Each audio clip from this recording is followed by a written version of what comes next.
בוקר טוב לזוהר היקר.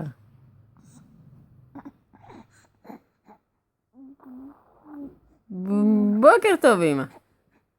מה אתה מספר לנו הבוקר חמודי?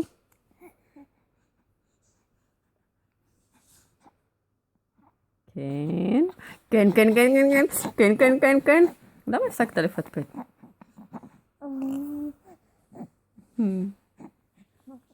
כן? מה אתה אומר?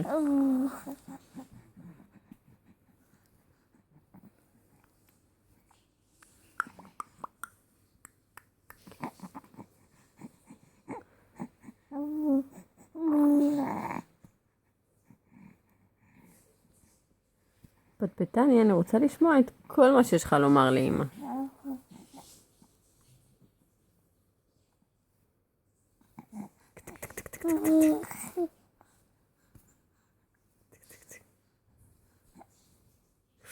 אני יכולה לדבר המתוק, החמוד, הזה, המושלם, האף, העיניים, המצח, החיים, הסנטר, השפתיים. כמה האוזניים הקטנות החמודות האלו, והבלורית הזאת, איזה בלורית, איזה בלורית.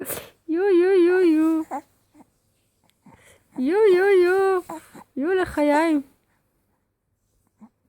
תדבר אבל. מה שלומך?